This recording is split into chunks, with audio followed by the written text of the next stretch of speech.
더불어민주당 이재명 후보는 사죄의 큰절을 하며 혁신하는 새로운 민주당으로 거듭나겠다고 밝혔습니다.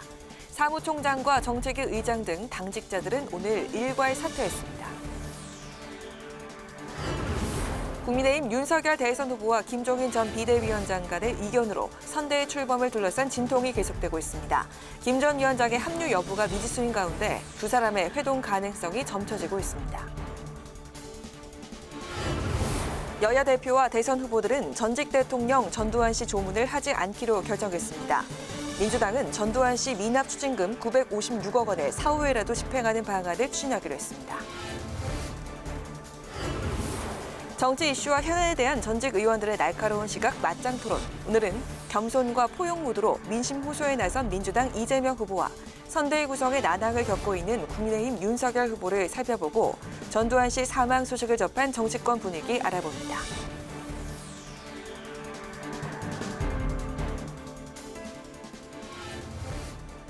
여러분 안녕하십니까? 11월 24일 의정조합 뉴스엔 시작하겠습니다. 당 쇄신에 박차를 가하고 있는 이재명 더불어민주당 대선 후보는 국민의 아픈 마음을 책임지지 못했다며 사죄의 큰절을 하고 혁신 의지를 거듭 밝혔습니다. 이 후보는 이번 정기국회에서 가능한 한 민생 법안을 처리하겠다고 강조했고 윤관석 민주당 사무총장을 비롯한 정무직 의원들은 당 쇄신에 앞장서겠다며 당직을 일괄 사퇴했습니다. 김희연 기자가 보도합니다. 당 쇄신에 나선 이후 줄곧 반성하던 이재명 더불어민주당 대선 후보가 이번에는 무릎까지 꿇었습니다.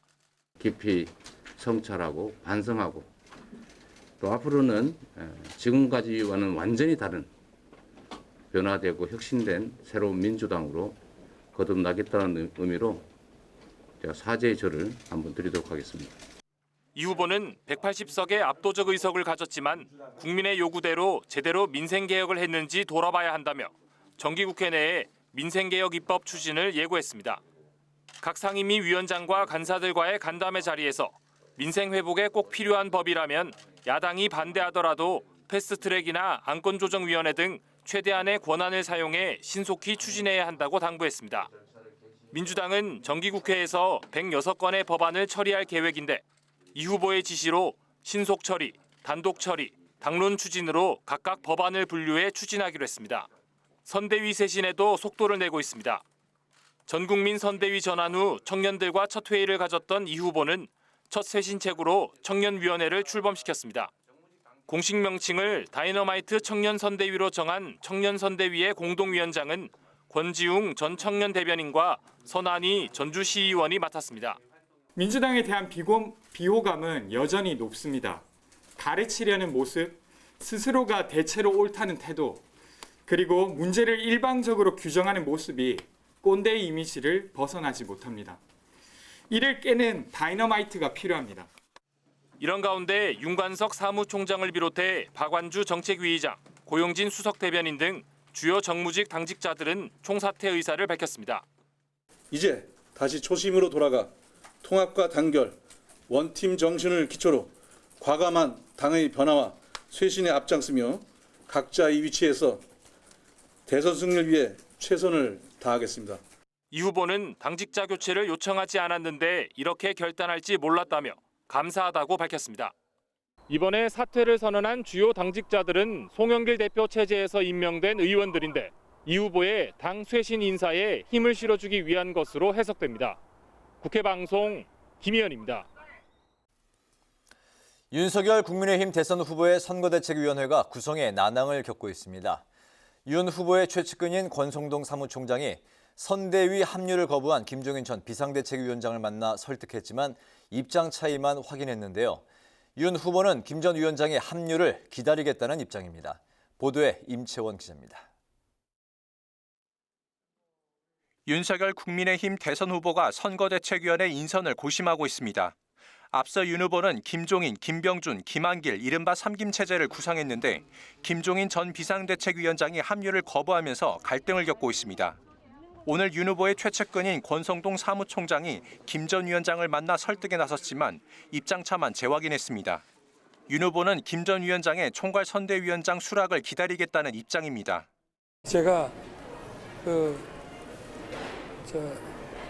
상임위원장 두 분에 대한 인사는 부의를 했습니다마는 제가 기다리겠다고 하지 않았습니다. 윤 후보와 김 전 위원장의 갈등이 계속되자 이준석 대표는 중재안을 제시했습니다. 김 전 위원장의 인선을 반대한 김병준 상임 선대위원장에게 다른 특별조직을 맡기자는 주장입니다. 김병준 위원장도 만약 그런 형태의 어쨌든 그 조직으로 좀 정리가 된다면은 김종인 위원장이 생각할 때는 좀 받아들이시는 분이 있지 않을까. 김재원 최고위원은 한 언론사 인터뷰에서 윤 후보의 선대위 구상대로 3명의 위원장이 모두 함께해야 한다며 이 대표의 제안에 반대 입장을 밝혔습니다. 앞서 윤 후보는 한 언론사가 주관하는 포럼에 참석했습니다. 윤 후보는 기조연설에서 우리나라를 글로벌 경제 강국으로 도약시키겠다며 규제를 혁신하겠다고 다짐했습니다. 정부의 개입으로 공무원의 명령과 지시로 경제 강국은 도저히 될 수가 없습니다. 민간이 주도하는 혁신만이 우리 경제의 살 길입니다. 심상정 정의당 후보는 한 언론사 방송에서 제3지대 공조를 재차 강조하며 국민의당 안철수 새로운 물결 김동연 후보와 회동 일정을 조율하고 있다고 밝혔습니다. 안 후보는 SNS를 통해 심 후보가 대장동 특혜 의혹과 고발 사주 의혹에 대한 자신의 쌍특검 제안에 화답했다며 허심탄회한 대화가 되길 기대한다고 밝혔습니다. 국회방송 임천입니다. 전두환 전 대통령 빈소에 여야 대선 후보와 정당 대표들이 모두 조문을 하지 않기로 했는데 김기현 원내대표 등 국민의힘 소수 의원들만 개별적으로 조문에 나섰습니다. 연일 비판의 목소리를 내고 있는 더불어민주당은 전 씨의 미납된 추징금 집행에 나서겠다고 밝혔습니다. 홍혜진 기자가 취재했습니다. 지난달 26일 사망한 노태우 전 대통령과 달리 전두환 전 대통령 장례식장은 비교적 한산했습니다. 민주화운동 학살에 대한 반성과 사과 없이 떠난 전 씨에 대해 더불어민주당 등 진보정당은 강하게 비판하고 있고 국민의힘도 거리를 두는 모습입니다. 국민의힘은 당 지도부 차원의 조문 없이 이준석 대표가 조화를 보내는 걸로 대신했고 공식적인 논평도 내지 않았습니다. 다만 김기현 원내대표와 주호영 의원 등이 개별적으로 빈소를 찾아 조문했고 이명박 전 대통령 등은 조화로 대신했습니다. 당초 조문을 하겠다고 밝혔던 홍준표 의원은 절대적으로 반대 의견이 많아 조문을 하지 않기로 결정했다며 대신 고인의 명복은 빌겠다고 밝혔습니다. 사과 없이 떠난 전 씨에 대해 비판의 목소리를 내고 있는 민주당은 전 씨가 미납 중인 추징금 집행에 나선다는 방침입니다. 전 씨가 어딘가에 재산을 은닉했을 것으로 의심하고 있는 겁니다. 29만 1,000원밖에 내 재산이 없다. 그런데 전두환 씨가 그동안 지내왔던 생활들을 국민분들이 또 다 보시지 않았습니까? 규모하고 복잡한 방법을 동원해서 재산을 은닉해놨을 것이다라고 보는 것이 더 합리적이라고 생각합니다. 송영길 대표는 과거 당사자 사망 이후라도 미납된 추징금을 몰수하는 법안이 발의됐다가 회기 종료로 폐기됐는데 이를 다시 검토하고 있다고 밝혔습니다. 국민 여론도 전 씨에 대해 우호적이지 않으면서 앞서 노태우 전 대통령 때 일었던 국가장 논란도 이번엔 없을 것으로 보입니다. 국무회의 의결이 있어야 가능한 국가장에 대해 행정안전부가 안건으로 상정하지 않았고 청와대는 국민 수용성 여부가 중요한 판단 기준이라며 선을 그은 바 있습니다. 6.4 동기에서 12.12 군사 쿠데타로 함께 권력의 전면에 섰던 노태우, 전두환 전 대통령. 약 한 달의 간격으로 역사의 뒤안길로 사라진 이들의 마지막은 사뭇 달라 보입니다. 국회방송 홍혜진입니다. 스위스를 공식 방문 중인 박병석 국회의장이 세계보건기구 WHO를 방문해 게브레예수스 사무총장과 백신 협력을 논의했습니다. 박 의장은 한국이 글로벌 바이오 인력 양성 허브로 최적지라고 강조했는데 게브레예수스 사무총장은 한국이 그중에서 가장 강력한 후보 국가라고 답했습니다. 박 의장의 방북 권유에는 남북한을 동시에 방문할 의향이 있다고 답했습니다. 장정현 기자의 보도입니다. 박병석 국회의장이 스위스 공식 방문 첫 일정으로 세계보건기구 WHO를 방문했습니다. 박 의장은 테드로스 아드하놈 게브레예수스 사무총장과 만나 WHO가 추진 중인 글로벌 바이오 인력 양성 허브 국가로 한국이 최적임을 강조했습니다. 그 배경으로는 한국이 갖춘 백신 개발과 관련한 교육 인프라와 세계적인 백신 생산 시설, 그리고 국제기구와 바이오 인력 양성 협업 경험을 꼽았습니다. 빨리 코로나 팬데믹이 종식될 수 있도록 우리 한국 정부와 한국은 WHO를 비롯한 국제기구와 적극적으로 협력할 의지가 있다는 것을 다시 한번 밝혀드립니다. 게브레예수스 사무총장은 한국은 최종 국가로 선정될 가장 강력한 후보라며 WHO는 한국과 협력이 증대되길 희망한다고 말했습니다. 박 의장은 80%에 달하는 우리나라의 백신 접종 현황도 상세히 설명했습니다. 미성년자에 대한 백신 접종 결과에 따라서 우리도 접종 연령을 낮추는 것을 검토 중에 있습니다. 그리고 고위험군에 관해서는 3차 접종 부스터샷이 진행되고 있다는 말씀도 드리겠습니다. 박 의장은 특히 대조 백신 확보와 대북 백신 지원을 위한 WHO의 협력을 당부했는데 WHO가 보다 많은 나라에 저렴한 백신을 공급하기 위해 대조 백신을 임상 실험에 이용할 수 있도록 강력한 조치를 취하고 동북아 방역 보건 협력체에 북한이 참여할 수 있도록 설득해 줄 것을 권유했습니다. 현재 한국과 미국, 중국, 러시아, 일본, 몽골 등이 참여하고 있는 동북아 방역 보건 협력체는 문재인 대통령이 지난해 9월 유엔 총회 연설을 통해 제시한 보건 안보 위기를 다자 차원에서 대응하기 위한 포괄적 안보 구상입니다. 박 의장은 북한과 보건 협력을 증진시키기 위해 사무총장이 북한을 방문했으면 좋겠다는 제안도 했는데 게브레예수스 사무총장은 남북한을 동시에 방문할 의향이 있다고 화답했습니다. WHO와 당초 예정된 면담 시간을 훌쩍 넘겨 1시간 이상 회동한 박병석 의장은 현지 시간으로 24일 오후 대한민국 국회의장으로는 처음으로 스위스 연방 하원 의장과 회담을 갖고 양국 간 협력 증진 방안을 논의합니다. 스위스 제네바에서 국회방송 장정현입니다. 네이버와 카카오, 애플과 구글 등 국내외 빅테크 기업이 급성장하면서 경제적 공정성 문제가 주요 과제로 떠올랐습니다. 국회 입법조사처가 빅테크 시대의 경제 질서를 주제로 포럼을 열었는데 양극화 문제 해결을 위해서는 디지털 경제의 공정성 확보가 가장 중요한 것으로 지적됐습니다. 김동희 기자가 전합니다. 15대 공정위원장을 맡았던 정호열 교수는 우리 경제의 가장 중요한 과제로 양극화를 꼽았습니다. 빈부격차의 문제, 양극화의 심화 문제, 시장 경제의 가장 큰 도전은 바로 이 문제가 아닌가 저는 이렇게 생각을 합니다.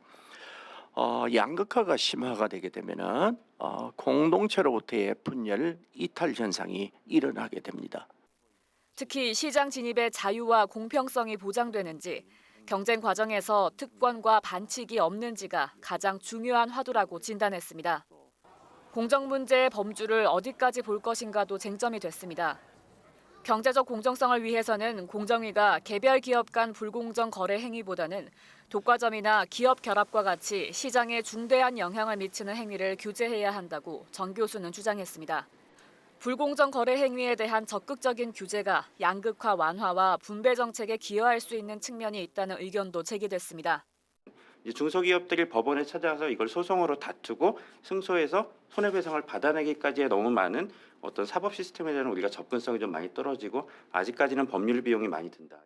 디지털 경제 시대의 공정성 확보 문제도 주요 쟁점으로 다뤄졌습니다. 기존의 경제에서의 공정거래나 독점 문제와 지금 디지털 경제 시대의 독점의 문제는 좀 환경이 다르지 않을까. 구글과 애플이 앱마켓을 독점하고 우리나라 배달의 민족은 독일 기업의 인수로 글로벌 시장 공략 발판을 마련하는 등 플랫폼 비즈니스 시장이 다변화하고 있는 상황. 기존 시장 질서가 바뀌면서 일자리를 잃는 사람들이 생기는 등 사회적 충돌이 일어나는 부분을 살펴야 사회 공동체가 건강하게 유지된다는 겁니다. 재분배 정책을 통해서 이렇게 경쟁의 대열에서 낙오된, 그다음에 사업 재편 과정에서 낙오된 사람에 대해서 정말 아주 신중하고 섬세하고 집중적인 배려를 해줘야 되겠죠. 빅테크 기업의 데이터 독점에 대해서는 사업자에게 독점력을 줄 것인지 아니면 제3자에게 정보 접근을 허용할지 등이 중요한 과제가 될 것이라는 의견도 나왔습니다.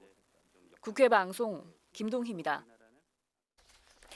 더불어민주당 송영길 대표는 민주당의 김종인 전 국민의힘 비상대책위원장 영입설에 대해서 부정했습니다. 송영길 대표는 민주당 일각에서 김 전 위원장을 접촉하고 있다는 소문에 대해서 그건 예의가 아니라고 부인하면서도 상대당의 내부 상황이 정리되는 걸 봐야 할 것 같다고 말했습니다.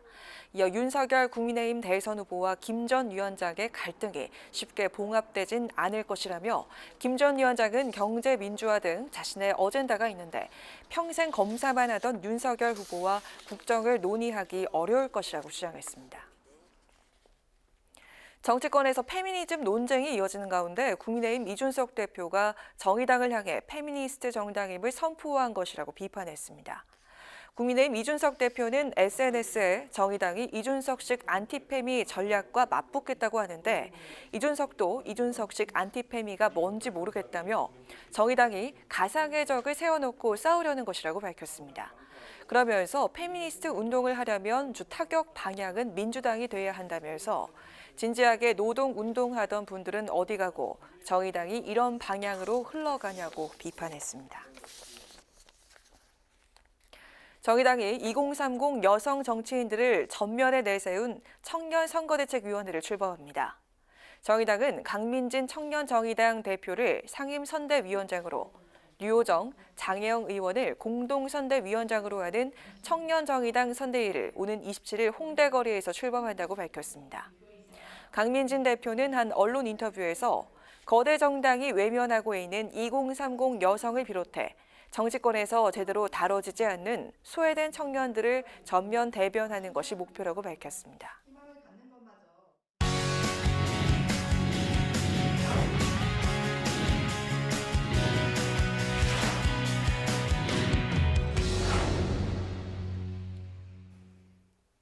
네, 오늘 이슈 분석 강민지 기자와 함께합니다. 강 기자, 어서 오세요. 안녕하세요. 네, 여야 모두 선대위 문제로 이제 진통이 계속되고 있는 상황인데 먼저 그 더불어민주당은 선대위 출범 3주 만에 선대위 전면 쇄신을 선언했네요. 네, 지난 주말 민주당이 긴급 의원총회를 열고 이재명 후보에게 선대위에 대한 정권을 넘겨줬습니다. 네. 이 후보도 대대적인 변화를 예고했는데요. 이 후보가 직접 선대위가 너무 무겁고 느리다는 지적이 있다고 언급을 할 만큼 그동안 현안을 기민하게 대처하지 못했다는 비판이 잇따라섭니다. 기존 선대위는 당 중심에 이 민주당 소속 국회의원이 전원 참여하는 용광로 선대위 그리고 매머드 선대위라고 불렸는데요. 이를 최대한 슬리머하고 또 현역 의원들이 아닌 실제 일할 사람들로 꾸린다는 계획입니다. 네, 민주당 선대위 방향 어떻게 갈 걸로 보입니까? 네, 가장 중요한 게 인력 재배치입니다. 네, 현역 의원보다는 실명 인사를 선임을 하고 당 소속 의원들은 선대위 보직을 내려놓고 전국 현장으로 가 바닥 민심을 살피게 하겠다는 겁니다. 2017년 대선에서 꾸려진 광흥창 팀처럼 소위 별동대 등 소수의 정예팀으로 구성될 것이냐도 하나의 관전 포인트로 꼽히는데요. 또 유인태 전 국회 사무총장이 민주당 선대위는 컨트롤 타워가 없다는 얘기가 많이 들린다고 어제 한 언론 인터뷰에서도 말을 했던 만큼 네. 외부 인사 영입에도 상당한 관심이 쏠리고 있습니다. 이 후보 역시 어제 한 인터뷰에서 외부 인사, 신선한 인재를 영입하는 게 중요한데 그게 사실 말처럼 쉽지 않다고 어려움을 호소했거든요. 민주당 지도부도 소속 의원에게 한 명당 외부 인사 3명을 추천하라는 지침을 내릴 만큼 인재 영입에 진통을 겪고 있는 것으로 알려졌습니다. 하지만 쇄신 의제를 길게 끌고 가면 당내 혼란만 가중될 수 있는 만큼 이 새 선대위는 메타버스 일정을 시작하는 내일쯤 윤곽이 드러날 것으로 전망이 됩니다. 네, 뭐 이렇게 이제 선대위 구성으로 이제 바쁜 와중에 그 민주당이 열린 민주당과 합당을 지금 이제 추진하고 있는데 그런데 선대위 공동 상황실장을 맡은 조홍천 의원은 공개적으로 지금 반대의 입장을 나타냈네요. 네, 지난주에 민주당과 열린민주당 연내 통합을 마무리하겠다면서 당대당 통합 추진 의지를 밝혔습니다. 네. 열린민주당 친여 성향의 강성 지지층을 주요 기반으로 하는 세석의 정당인데요. 하지만 민주당이 합당의 속도를 내고 있는 건 민주당 입장에서 박스권에 갇힌 이재명 후보의 지지율을 끌어올리기 위해서 이 집토끼를 먼저 챙기고 가겠다는 구상이 깔린 것으로 해석이 됩니다. 그런데 당내에서 반대의 목소리가 나오고 있어요. 이 민주당 선대위 공동상황실장을 맡고 있는 조응천 의원이 중도로 가야 하는데 왼쪽으로 가고 있다. 방향이 반대로 가고 있다면서 열린민주당과의 합당에 비판의 목소리를 낸 겁니다. 하지만 크게 영향은 없을 것으로 보여지고 있습니다. 이 무엇보다 이 후보가 열린민주당 합당에 찬성을 하고 있어서인데요. 이번 통합 결정에 이 후보의 의지가 강하게 작용했다는 이야기까지 나오고 있습니다. 다만 이 후보가 조국 전 장관이 잘못한 것이 밝혀지면 충분히 책임져야 한다고 말하는 등 이 조국 사태와는 조금 거리를 두고 있어서 열린민주당과의 합당이 이 후보 지지율 제고에 도움이 될지는 지켜봐야 될 것 같습니다. 네, 열린민주당과의 합당이 중도 확장에 도움이 되지 않는다. 또 한편에서는 도움이 된다. 이렇게 민주당 안에서 갈리고 있는 상황이네요. 이번엔 그 국민의힘 상황 살펴보겠습니다. 가동될 예정이었던 이제 김종인 전 비대위원장 합류를 놓고 여전히 그 진통이 계속되고 있는 상황인데 김 전 비대위원장 오늘도 별다른 입장을 내놓지 않고 있죠? 네, 리포트에서 보셨던 것처럼 이 권성동 사무총장이 김 전 위원장 직접 찾아가서 20분간 만났습니다. 총괄 선대위원장직 맡아달라면서 거듭 설득은 했지만 성과는 없었는데요. 권 사무총장이 김 전 위원장에게 갈등의 핵심인 김병준 상임선대위원장의 거취는 논의의 대상이 아니라는 점을 분명히 한 것으로 전해집니다. 이미 인선안이 최고위를 통과한 만큼 번복을 못한다는 취지로 얘기를 한 건데요. 이 후보의 인사권을 양보할 수 없다는 게 그 속뜻으로 해석이 되고 있습니다. 기자들과 만난 김 전 위원장도 의중이 뭔지 모르겠다며 불쾌한 기색을 드러내기도 했습니다. 결국에 이제 그 윤석열 후보의 의중이 이제 중요할 텐데 김종인 전 비대위원장 합류를 놓고 윤석열 후보 어떤 선택을 할 걸로 보입니까? 네, 우선 지금은 현재 3가지 정도의 선택지가 지금 예상이 되고 있는데요. 첫 번째는 김병준, 김종인, 김한길 3김 체제의 기존한 대로 갈 수 있도록 김종인 전 위원장을 최대한 설득하는 쪽입니다. 두 번째는요. 김병준 위원장 스스로 물러나거나 인선을 다시 하는 건데요. 벌써 일각에서 그런 목소리가 나오고 있습니다. 리포트에서 나왔는데 이준석 대표가 김병준 위원장에게 다른 특임 조직을 맡기는 중지안을 내놨고요. 또 김종인계로 분류되는 김근식 경남대 교수가 김병준 위원장 본인 스스로 거취를 결정하면 말릴 수 없다 이렇게 거론하기도 했습니다.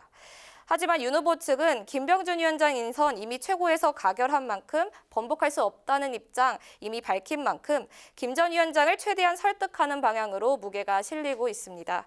다만 윤 후보 지지율이 이재명 후보보다 앞서고 있는 상황에서 캠프에선 김 전 위원장 요구에 얽매일 필요 없다는 목소리가 일각에서 나오고 있는 것으로 알려졌습니다. 네, 김 전 비대위원장 영입을 놓고 여러 갈래 목소리가 아직까지도 나오고 있는 상황. 네, 그렇다면 국민의힘 선대위 구체적인 인선안 언제쯤 나올 것으로 보이나요? 네, 우선 윤 후보 측은 김 전 위원장 자리는 비워두고 2차 추가 인선안을 내일 최고위에 올릴 것으로 알려지고 있습니다. 김종인 전 위원장의 설득과는 별개로 선대위 실무 인선을 더 늦추기는 어렵다는 이유에서인데요. 윤 후보 오늘 조직, 직능, 정책, 홍보 등 5개 분야의 본부 인선 내용을 들고 참모들과 협의를 이어간 것으로 알려졌습니다.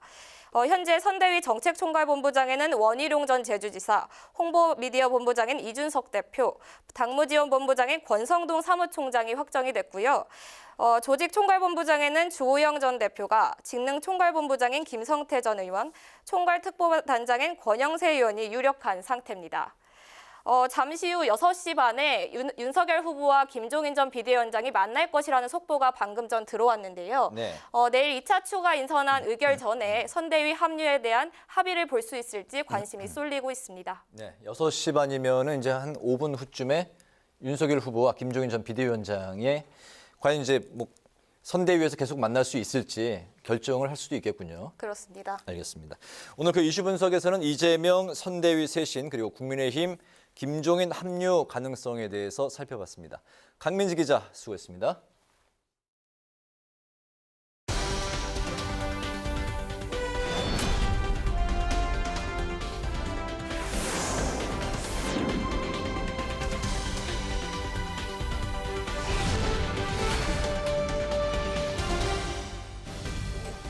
강하락의 정치톡 시간입니다. 11월 24일 시선을 집중시킨 정치 뉴스 만나보시죠.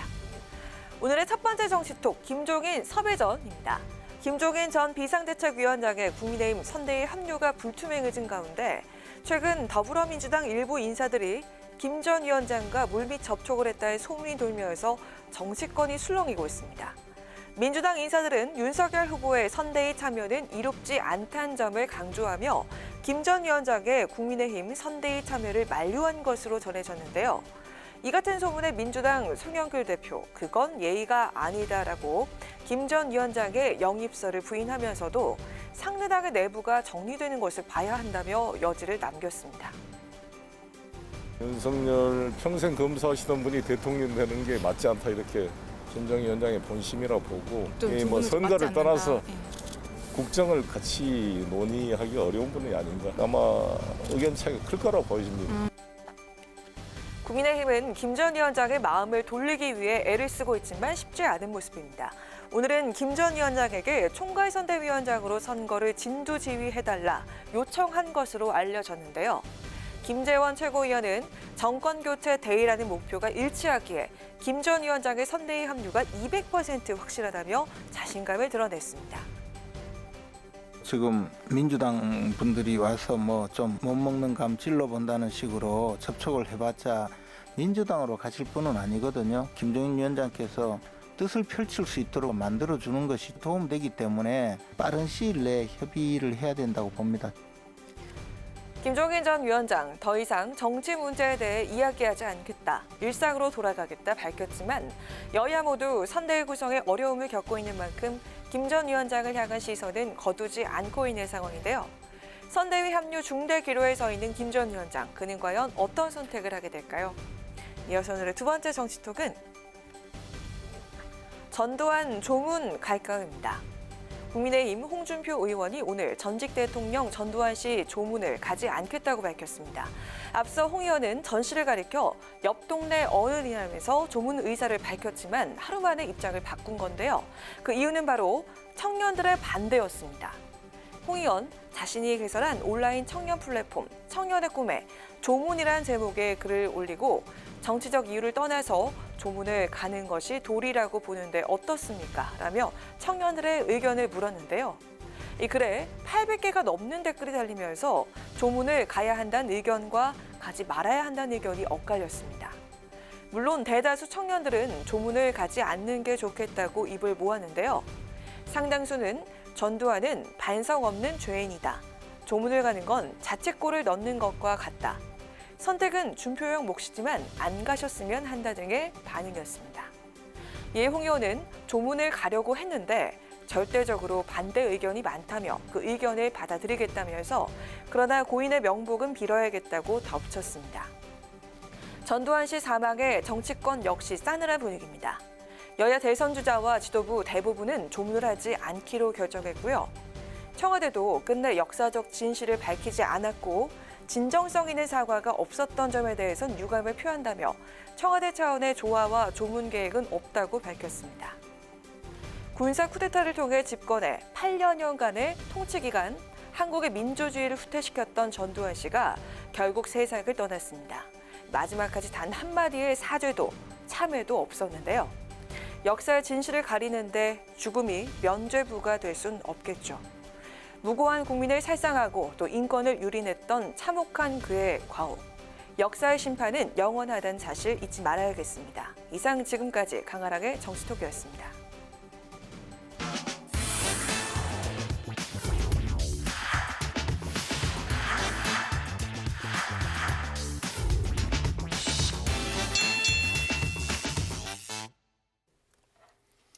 네, 이번 순서는 전직 의원들의 날카로운 시각으로 정치권 이슈와 현안들을 깊이 있게 파헤쳐보는 맞짱 토론 시간입니다. 토론으로 맞짱을 뜰 두 분, 최민희 전 더불어민주당 의원, 이현주 전 국민의힘 의원 두 분 나오셨습니다. 두 분 어서 오십시오. 네, 반갑습니다. 네, 반갑습니다. 네, 오프닝 영상에서 캐리커처 화면이 나갔는데 두 분이 지난주에 마음에 든다고 하셔서 저희 제작진이 한번 제작을 해봤는데 어떻습니까? 아, 너무 예뻐요. 너무 네. 깜찍해요. 네. 보니까 기분이 확 좋아졌어요. 그러니까. 예. 마음에 그럼 막 토론인데 모습이죠. 기분이 좋아져도 될까요? 그게 문제예요. 기분이 좋아졌다. 네. 활짝 웃잖아 또. 네. 활짝 웃는. 화기애애한 분위기 속에서 오늘 토론 일단 시작을 하겠습니다. 아직까지 좀 본격적으로 선거가 시작이 안 돼서 네 일단은 좀 화기애애하게 보이죠. 본격적인 선대위 시작이 안 됐기 때문에 일단 화기애애하게 시작을 하신다는 이현주 전 의원의 말씀이셨는데 일단 오늘 토론 이제 시작해 보겠습니다. 민주당의 이재명 후보가 선대위 쇄신뿐만 아니라 이제 공약 행보로 윤석열 후보와 1대1 구도에 지금 집중하고 있고 최근에 눈물 흘리는 모습을 여러 차례 보였는데 오늘은 또 큰절 사죄까지 했습니다. 최근에 이제 오늘 여론조사 나온 것도 그렇고 일주일 지난주에 나온 지지율 조사 결과보다 아무튼 격차가 좀 상당히 좀 좁혀진 걸로 결과들이 나오고 있는데 이러한 그 이재명 후보의 달라진 분위기가 일조를 한 것인지 영향을 준 것인지 두 분은 어떻게 바라보시는지 듣겠습니다. 원래 선거 이게 대선까지 이 선거가 몇 번 출렁일 겁니다. 네. 그러니까 이게 출렁이는 게 되게 계기가 있거든요. 근데 그 계기에 따라서 출렁이는데 사실 정치인들이 전부 여론조사에 일희일비 안 한다고 하지만 다 일희일비합니다. 정치인도 일희일비하고 지지자들은 네. 더 일희일비하고 그 정치가 지독한 연애라 내가 지지하는 후보 지지율이 떨어지면 지지자들은 더 가슴 아파 하시는데 네. 그럼에도 불구하고 지지율은 몇 번 출렁일 거다. 그리고 지금 나타나는 지지율로 보면 일단 윤석열 후보는 컨벤션 효과를 톡톡히 누렸는데 네. 그게 2주 만에 이제 사실 컨벤션 효과는 없어 보여요. 그냥 구도만 반영되고 있는 그런 상황 같고요. 그 구도란 정권 교체를 요구하는 여론이 더 많은 그 구도에 기대고 있고 지금 이재명 후보가 하고 있는 모든 것은 인물 구도로 선거를 끌고 가려는 안간힘입니다. 그래서 이게 일정 부분 효과가 있으니까 여론조사에 따라 다른데 작게는 7%, 크게는 13%까지 이 폭이 좁혀졌거든요. 네. 종합해 보면. 네. 그렇기 때문에 효과는 보고 있습니다만 이재명 후보의 요 행보도 일정하게 또 그 지지율에 반영이 되면 네. 다시 또 출렁이게 되고 이런 겁니다. 그래서 저는 대체로 12월 초 되면 네. 전화 면접 안심번호 여론조사에서는 되게 그냥 거의 아주 막상막하까지 갈 거라고 봅니다. 네, 이미 그런 현상은 나타나고 있죠. 네, 여론조사는 앞으로도 좀 많이 출렁거릴 텐데 12월이 되면 또다시 한번 출렁거리고 이재명 후보 쪽으로 유리하게 그러니까 결과가 박빙으로 나타날 거다. 계속 갈 텐데 네. 12월은. 네. 근데 지금은 박빙 약간 열세잖아요. 그 안심번호 전화 면접이. 네. 근데 12월이 되면 이재명 후보가 약간 앞서는 상태로 엎치락 뒤치락 하면서 계속 갈 것이다. 네, 네. 그래서 흐름은 1월 초 돼야 잡힐 거라고 봅니다. 네, 네, 알겠습니다. 네. 뭐 이게 박빙으로 갈 것이다라고 하시는데 1월부터. 네, 네. 1월부터. 그러니까 지금은 사실 시간 많이 남았어요. 솔직히 한 100일 정도 남지 않았습니까? 네. 그래서 100일이면 뭐 그 사이에 제가 볼 때는 한 서너 번 정도 출렁거릴 것 같고요. 네. 뭐 이제 계기들이 있을 텐데 우선은 뭐냐면 이제 말씀하신 대로 이재명 후보가 이걸 인물 구도로 끌고 가기 위해서 정권 교체와 정권 유지 그 구도를 넘어서서 이재명과 윤석열이라는 그 인물로 가기 위해서 막 정말 발버둥을 치는 것 같아요. 예, 그래서 뭐 부인까지도 등장을 하고 그다음에 이제 보면 계속 뭘 하냐 하면 간담회를 나가세요. 간담회를. 그래서 자신의 어떤 실력 내지는 내가 더 많이 준비돼 있는 후보다. 이걸 어필하기 위해서 노력을 하는데 일정하게는 좀 성과가 있었던 게 지난주에 그 주식 그 사이트하고 그다음에 제가 볼 때는 지난주인가요? 그 대학 학부사들하고 간담회가 있었는데 네. 거기서도 이제 젊은 친구들이 봤을 때는 몰랐던 면들 또는 이제 시장에 대한 이해 이런 것들에 대해서 상당히 박식화돼서 좋은 평가를 받은 게 사실이에요. 그래서 그걸 가지고 근데 상대적으로 이제 우리 후보는 뭐 그것이 이제 방송 사고였는데 어쨌든 거기서 이제 좀 약간은 이제 그런 부분들이 보여주면서 네. 제가 볼 때는 다음 주쯤 되면 상당히 붙을 것 같다 이런 생각이 듭니다. 그래서 이렇게 가면 상당히 저희도 위기를 생각을 해야 돼요. 네. 왜냐하면 이렇게 가면 제가 볼 때 지금 현재는 저희가 한 5%, 4, 5% 정도 앞서는 것 같거든요. 체감상으로는. 네. 뭐 10몇 프로 이거는 이제 지난주 얘기고요. 그런데 이걸 어떤 만회를 하지 못하고 이렇게 반등하는 계기를 못 잡고 계속 이렇게 지지부진하게 가면 제가 볼 때는 다음 주 되면 잘못하면 붙는다. 그래서 그 선대위의 문제도 빨리 어쨌든 이렇든 저렇든 빨리 결론을 내리고 출발해야 된다고 봅니다. 제가 볼 때는. 그래서 지금 보면 어쨌든 이재명 후보는 뭔가 막 바쁘게 움직이는데 네. 그동안에 우리 후보 같은 경우에는 아무런 뭐가 없이 그냥 조용하게 지냈잖아요. 네. 근데 이게 계속되고 그다음에 선대위 문제가 계속되면 시끄러운 이런 잡음이 계속되면 이제 피로감이 생기죠. 네. 그래서 제가 볼 때는 이제는 정신 좀 차릴 때가 되지 않았냐. 그리고 결코 쉬운 싸움이 아니다. 알겠습니다. 예. 다음 주 되면 더 이제 박빙으로 지지율이 격차가 더 좁혀질 거라는 게 제가 볼 두분 다 때는 같은 12월 의견이시네요. 가면서 알겠습니다. 이렇게 그러나 저희가 미세하게 좀 앞서긴 할 텐데 그런데 그 정도 가지고는 안심할 수 없죠. 어떻게 될지 알겠습니다. 모르는 거죠. 네, 또 네. 그런 가운데 이재명 후보는 정당 이미지를 전면적으로 바꾸기 위해서 조국의 강을 건너겠다는 의지를 내비쳤습니다. 네. 조국 성급기 이거 어떻게 보십니까?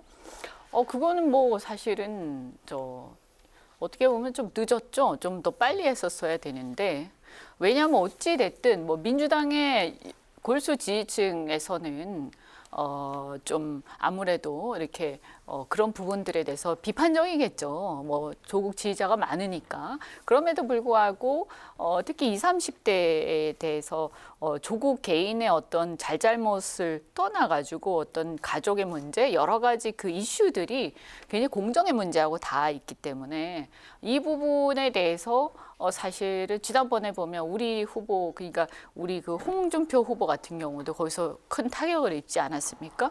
그런 것처럼 여전히 이제 민주당 같은 경우에는 조국 문제가 이렇게 깨끗하게 정리되지 못하면 입장이 정리되지 못하면 저는 젊은 층의 지지는 한계가 있을 거라고 봅니다. 네.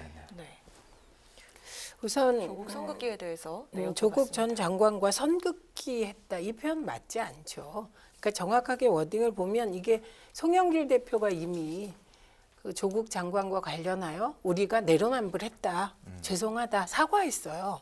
그러니까 송영길 대표가 돌아놓고 보면 나름 열심히 자기 그 대표로서의 역할을 한 것이 지금 다 나타나고 있는데 이것도 그 중에 하나예요. 만약에 송영길 대표가 사과를 안 했어요.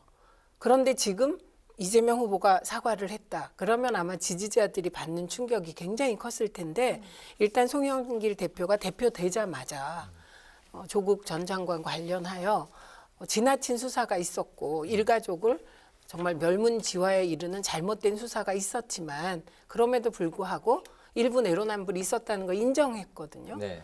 그리고 사과를 했어요. 그리고 사법부의 판단이 나오면 그에 따라 책임을 우린 져야 된다. 이미 한 번 해서 네. 일종의 예방주사를 맞았거든요. 그리고 조응천 의원이 조국의 강 건너자 이렇게 공개적으로 또 제안을 했거든요. 그리고 그걸 후보가 고민 끝에 받아서 YTN 인터뷰에서 그렇게 얘기했어요. 동병상련의 마음이다. 조국 장관에 대해서. 그런데 우리는 집권 여당의 일원이기 때문에 작은 티끌에 대해서도 가혹하게 책임을 져야 되는 거다. 그래서 사법부 판단에 따라 책임질 일이 있으면 책임져야 한다. 이렇게 얘기를 했거든요. 그러니까 네. 민주당 지지층 일부는 반발하고 있습니다. 사실이고요. 그러나 그 여파가 보수 언론이 기대하는 거하고는 전혀 다른 것 같습니다. 네. 여파가 여파가 크지 않다. 네. 아니 그런데 이제 사실 이런 거죠. 이제 도덕성에 대한 얘기 그리고 여러 가지 내로남불 얘기들이 이제 이 경쟁이 본격화되면서 치열하게 나올 텐데요. 민주당에서는 뭐 검증센터도 만들고 이렇게 하지 않았습니까? 네. 그런데 뭐 조국 문제가 이렇게 좀 정리가 안 된 상태에서 우리 후보에 대해서 자꾸 이런저런 얘기를 해봐야 그게 설득력이 있겠어요. 그래서 저는 뭐 그거는 당연히 필수적인 수순이라고 보고요. 근데 사실은 저는 이제 기본적으로 그러면 사람들의 어떤 지지의 어떤 차이 또는 이 정권 교체의 심리 이게 어디서 나오느냐라고 했을 때 뭐 조국도 있지만 그것은 사실 이미 이제 벌어진 일이니까 이 수습하는 문제고요. 그것보다는 이제는 저는 사실은 좀 더 이렇게 그 선거일이 다가갈수록 사실은 나의 이해관계에 대해서 고민을 하는 게 대선입니다. 그래서 네. 정권 교체냐 뭐냐 이런 추상적인 문제가 아니라 문재인 정권 5년 동안 정말 견디기 힘들었던 부분들이 있을 거예요. 여기에 대해서 이 답을 누가 내놓느냐. 저는 그 문제라고 보고 가장 큰 부분이 결국엔 경제인데 여기서 이제 피부에 와닿는 건 결국 세금 문제예요. 그래서 지금 거의 조세 저항에 가까울 정도의 문제가 있는데 물론 뭐 종부세라든가 이런 것들은 좀 뭐 극히 일부의 어떤 상류층이다라고 말은 하지만 사실은 종부세만 있었던 게 아니라 그 전에 재산세도 있었고 뭐도 있었고 계속 있지 않았습니까? 네. 그래서 이 문제에 대해서 근데 또 이재명 후보는 국토세 얘기하고 자꾸 증세 같은 얘기를 하니까 네.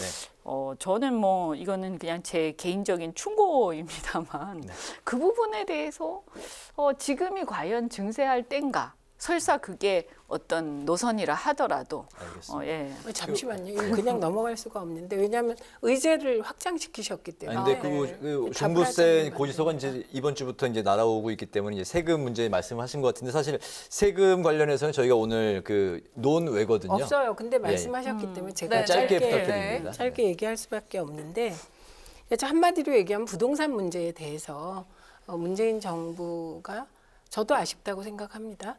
근데 이게 이재명 후보가 그런 거 어느 정도 책임이 있을 것인가. 이게 약간 별개의 문제일 수 있다. 그리고 또 하나는 여전히 여론조사를 해보면 부동산 대책이 누가 부동산 대책을 가장 잘할 것 같으냐. 그 1위가 이재명 후보예요. 그리고 서울시의 그 LH공사, SH공사 사장 맡게 된 경실련 관계자가 부동산에 있어서는 이재명 후보의 공약이 훨씬 더 낫다 이렇게 얘기할 정도로 네네. 미래의 평가를 받고 있거든요. 알겠습니다. 그래서 이 부분은 네. 일반적으로 저는 증세 프레임으로 이긴 정당이 없다 동의합니다. 그래서 이 부분은 아마 민주당에서도 진지하게 고민하지 않을까 생각합니다. 알겠습니다. 네. 세금 문제는 아마 다음 주에 또 이야기할 수 있을 것 같아요. 그래서 마무리를 하고요. 이제 좀 빠른 속도로 네. 가보도록 하겠습니다. 한편 순항하는 듯했던 윤석열 후 선대위 현재 암초를 만난 상황인데요. 삼김 체제를 받아들이지 못한 김종인 전 비대위원장 유턴으로 기로에 놓였습니다. 윤석열 대선 후보 김 전 위원장 선대위 합류와 관련해서 오늘 이런 말을 남겼습니다. 글쎄 우리 권 총장께서 좀 찾아뵈야 되겠다고 아까 아침에 여기 출발하기 전에 연락을 받았고 가서 무슨 말씀하시는지는 저는 잘 모르겠습니다. 아니 제가 상임위원장 두 분에 대한 인사는 구의를 했습니다마는 제가 기다리겠다고 하지 않았습니다. 네, 선대위 구성을 놓고서 이제 여러 가지 이제 진통을 겪고 있는 이제 국민의힘인데 현재 윤석열 후보와 김종인 전 비대위원장이 6시 반부터 그러니까 한 10여 분 전부터 현재 그 중구에서 만찬 회동을 이제 하고 있다는 속보가 떴는데 아마 이제 선대위 구성 합류 여부에 대해서 이제 이야기를 하는 게 이제 뭐 그 목적일 텐데요. 과연 그 윤석열 후보의 선대위 메머드 선대위냐 김 전 위원장의 실무형 선대위냐 두 분께서는 대선을 끌어가는 데는 어떤 스타일이 선대위에 더 적합하다고 보시는지 그리고 김 전 위원장이 그 문제적 인사를 이제 몇 분을 이제 머리에 두고 있는 것 같은데 그분들을 다 빼고 가는 게 맞는 것인지 두 분의 생각도 포함해서 좀 듣도록 하겠습니다. 먼저 최 의원님.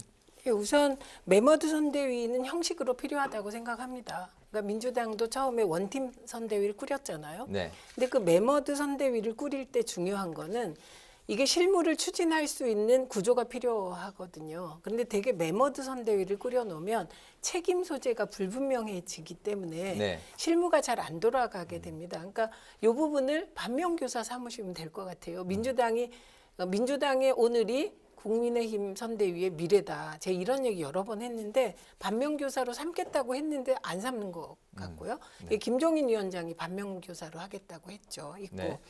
그다음에 저는 왜 저렇게 쓸데없는 논란을 계속 하실까? 예를 들면 지금 모시고자 하는 사람이 이준석 대표였다면 그러면 저런 논란을 하는 게 의미가 있는데 과연 국민들이 올드보이 세 분의 그 내부의 알력이나 갈등이냐 인간관계 같은 거에 관심이 있으실까? 그게 좀 변지수가 틀린 것 같아요. 지금 어떤 국민들이 김종인 위원장이 국민의힘 선대위에 들어가냐 안 들어가냐 그렇게 관심 있겠습니까? 이게 먹고 사는 문제입니까? 오히려 이 관심은 언론이 주로 있는 것 같아요. 네, 그래서 이건 번지수가 좀 틀린 것 같고 그다음에 핵심을 자꾸 언론이 장제원 의원으로 몰고 가더라고요. 네. 그런데 제가 보기에 핵심은 장제원 의원이 아닙니다. 김병준 위원장이에요. 그분이 심지어 뭐라고 했냐면 공개적으로 윤희 전과자와 손잡겠냐 이런 얘기를 했어요. 어떻게 같이 갑니까? 네. 그러니까 이준석 대표가 중재안을 냈죠. 김병준 위원장이 다른 자리로 좀 특위로 옮기시면 어떻겠냐. 그랬더니 권성동 의원이 또 사무총장이신데 거부했어요. 그러면 지금 김종인 위원장은 가장 중요한 문제 인물이 포지션을 안 바꾸는데 들어가야 되는 그런 상황이 된 거죠. 그러니까 들어가신다면 저는 김종인 위원장이 되게 급하셨구나. 이렇게 모두가 볼 것이다. 짜르가 이제 뭐 그냥 몸값을 많이 네네. 낮추시는구나. 이렇게 네. 될 상황이라 네. 지켜봐야겠습니다. 네네.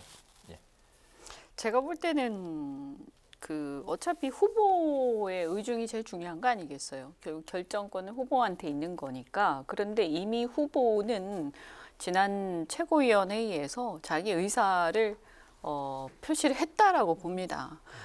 그러니까 후보는 명확한 게 이 세 명이 다 필요하다. 그러니까 1인 어떤 원톱 1인 체제로 갈 생각은 없다라는 건 명확하게 이미 밝혔고요.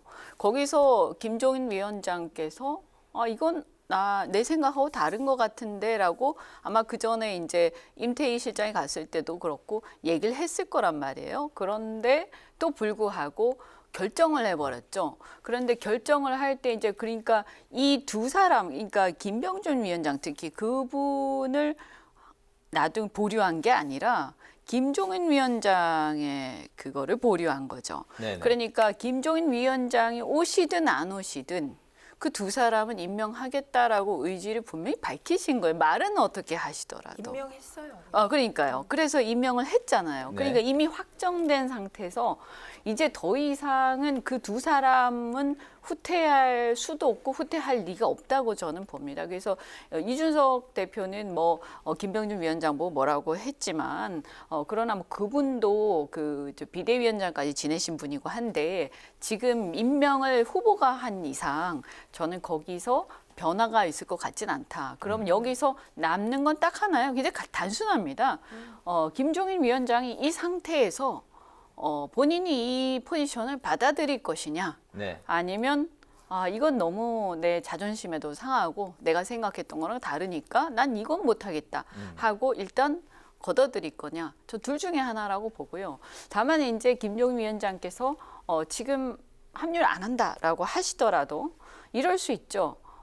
만약에 이제 시간이 아직 한 100일 남았으니까 윤석열 후보가 이제 진행되는 과정에서 이제 출렁거리고 이러면서 위기가 온다든지 이러면 그러면 이제 그때 가서 김병준 위원장이 구원투수로 나설 수 있다. 아니요, 김병준 위원장은 내가 좀 물러나겠다라든지 그분은 좀 이렇게 보면 약간 유연한 부분들이 좀 있긴 한 것 같더라고요. 그래서 그렇게 되면 이제 그때 윤석열 후보가 이렇게 상고초려 다시 해서 못 이기는 듯 해서 합류할 가능성도 있다. 그리고 원래 김종인 위원장은 항상 이런 자기가 위기 상황에서 구원투수로 나서야 본인의 이제 좀 가치가 있다라고 생각하시는 분이기 때문에 지금 같은 상황에서 과연 쉽게 합류하겠냐. 근데 만약에 말씀하신 대로 이런 상황에서 합류를 하신다라면 이제 이게 마지막이기 때문에 마지막 대선이라고 보시고 아마 그냥 김 위원장이 양보하시는 상황이 되는 거죠. 근데 이제 제가 볼 때는 이것도 중요한데 사실은 이제 국민들이 볼 때는 사실 뭐 김한길 위원장이 저분이 언제적 분이시냐, 물론 훌륭한 분이지만, 그리고 김종인 위원장은 뭐 비대위원장 최근까지 하고 하셨으니까 또 그렇다 치는데 또 왜 이렇게 많은 분들을 그냥 고문도 아니고 위원장으로 막 전면에 내세우느냐에 대해서 저는 지금 현재 이제 젊은 분들이 약간 비판적 시각을 갖고 있는 걸로 알고 있어요. 그래서 지금 이게 문제가 아니라 이분들이 명망각이긴 하지만 사실은 표는 따로 이렇게 그러니까 세력이 있는 분은 아니세요. 지지 기반이. 그래서 지지 기반이 있는 사람들은 경선에서 경쟁했던 홍준표, 유승민입니다. 그래서 그분들에 대한 상황을 또 12월 가면 거기에 대해서 또 이렇게 왔다 갔다 하는 그런 내용들이 나올 것 같습니다. 아니 이게 짤의 굴욕이냐 아니냐 지금 그게 남은 저희가 거고. 시간이 이제 주어져 아니요, 있는데 길게 얘기를 하셨기 때문에 지금 그렇게 저희가 시간 관리를 하시면 질문 안 되죠. 숫자가 자꾸 이제 줄어들고 저는 있는데 10초만 해요. 알겠습니다. 10초만 짤의 드릴게요. 굴욕이거나 지금 말씀하신 대로 대선판이 출렁하고 국민의힘에 위기가 와서 김종인 위원장이 온다면 그건 뭐 그런 상황을 상정하면 이게 선거 장난 아니니까 그걸 상정하고 뭔가를 결정하는 건 저는 좀 알겠습니다. 곤란해. 그 다음 질문도 또 김종인 전 비대위원장과 관련된 질문이기 때문에 그 다음 질문 넘어갈게요. 앞으로 이제 질문이 한두 개 남았는데 요 질문은 좀 그 대답을 좀 짧게 해주시면 감사하겠습니다. 질문 숫자가 지금 줄어들었어요 이미. 예. 그 이런 상황에서 민주당이 김종인 전 비대위원장에게 손짓을 보내고 있다. 뭐 이런 이야기가 지금 나오고 있지 않습니까? 아까 그거는요. 방송 전에 알겠습니다. 최민희 전 의원께서는 그럴 가능성을 이제 일축하셨는데 송영길 대표는 그건 예의도 아닌데 결과는 지켜봐야 된다. 이렇게 이제 말씀을 하시는 것 이게 또 무슨 뜻인지 잘 모르겠습니다. 어쨌든 그 민주당의 김종인 영입설 그 가능성을 두 분 어떻게 보십니까?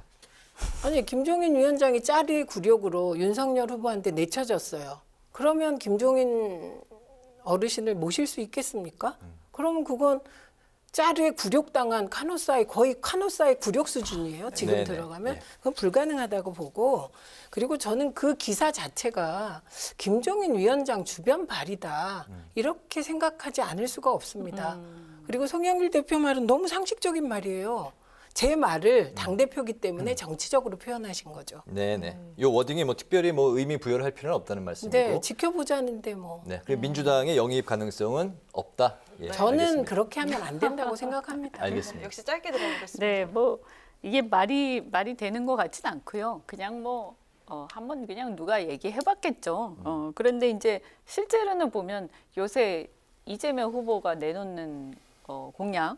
뭐 노동이사제라든지 이런 걸 사실은 김종인 위원장이 예전에 주장하셨던 내용들이긴 합니다. 기본소득도 그렇고. 그래서 노선으로 보자면 오히려 비슷한 것 같긴 한데 그러나 이제 이미 지금 이런 논란이 벌어진 상황이기 때문에 여기서 뭐 민주당 쪽으로 간다 이건 말이 안 되는 것 같고요. 그냥 뭐 그냥 어디선가 흘러나온 얘기가 좀 과장된 게 아닐까. 이게 팩트 체크해야 돼요. 기본소득은 이재명 후보가 처음 얘기했고 그걸 받아서 김종인 위원장이 한국형 기본소득을 국민의힘에 그 어딘가에 넣은 거죠. 네, 그러니까 알겠습니다. 김종인 위원장이 처음 바라신 건 아닙니다. 알겠습니다. 뭐 어쨌든 노선이 비슷하긴 한 것 같더라고요. 예. 네. 자, 다음 질문, 마지막 질문인데요. 짧고 굵게 들어보겠습니다. 전직 대통령 전두환 씨 조문, 이 후보와 민주당 측에서는 조문 조와 국가장 모두 불가하다는 입장인 반면에 윤 후보는 조문 계획을 번복을 했습니다. 두 분 평가 들어보겠습니다. 먼저 이 전 의원님. 뭐 이거는 별로 얘기할 필요가 없는 사안인 것 같은데 근데 이게 세대 차인지 뭔지 잘 모르겠지만 글쎄요 좀 뭐 인간적으로 보면 뭐 어쨌든 돌아가신 거니까 뭐 야멸차게 뭐 그런 건 있습니다만 어쨌든 사람이 돌아가셨으니까 그런데 뭐 거기에 조문을 가는 건 또 다른 의미이기 때문에 뭐 그냥 명복을 빈다는 표현 정도는 발언 정도는 할 수 있겠지만 뭐 조문까지 가고 그럴 건 아니지 않느냐. 좀 안타깝죠. 왜 돌아가시기 전에 물론 사고로 이렇게 그러니까 사고라기보다는 이제 약간은 그런 부분이 있었던 것 같아요. 갑자기 돌아가신 것 같은데 좀 사전에 이제 돌아가실 거를 생각을 해서 어떤 얘기를 좀 진솔하게 하셨으면 좋았을 텐데 좀 안타깝습니다. 네네. 예, 전두환 씨는 조문받을 가치가 없다고 생각합니다. 그리고 개인적인 차원의 뭐 명복은 빌면 될 것 같고요. 그리고 윤석열 후보는 마음속으로 가고 싶었던 것 같아요. 왜냐하면 마이크 딱 들이댔을 때 가겠다고 했기 때문에 네. 그건 전두환 씨가 정치 잘했다고 찬양한 분이기 때문에 그럴 것 같고. 근데 중요한 거는 근데 안 한다고 또 다시 또 중요한 입장을, 거는 예. 본인이 번복하지 않고요. 캠프에서 번복했거든요. 네. 그러니까 윤석열 후보는 도대체 혼자 결정할 수 있는 게 뭔가 이런 질문을 드리지 않을 수 없고 언론들은 전두환 전 대통령 이러지 마십시오. 전두환 씨입니다. 네. 네. 자, 오늘 그 맞짱 토론 이제 마무리를 하겠습니다. 민심 호소에 나선 민주당 이재명 후보 그리고 선대위 구성 난항을 겪고 있는 국민의힘 윤석열 후보 두 후보의 선대위와 관련한 상황을 중심으로 오늘 또 살펴봤습니다. 지금까지 최민희 전 더불어민주당 의원, 이현주 전 국민의힘 의원과 함께했습니다. 오늘 두 분 말씀 잘 들었습니다. 고맙습니다. 네, 중부지방 중심으로 초겨울 추위가 이어지겠는데요. 내일 서울의 아침 기온 0도 등으로 중부지방 곳곳에서 영하권을 보이겠습니다. 남부지방은 잠시 평년 기온을 회복하면서 추위가 주춤하겠습니다. 내일 아침 기온 춘천이 영하 3도, 대구 4도 예상되고요. 낮 기온 오늘과 비슷하겠습니다. 네, 오늘 뉴스에는 여기서 마치겠습니다. 국민의 국회를 위해서 내일도 뉴스 N이 함께하겠습니다. 시청해주신 여러분 고맙습니다.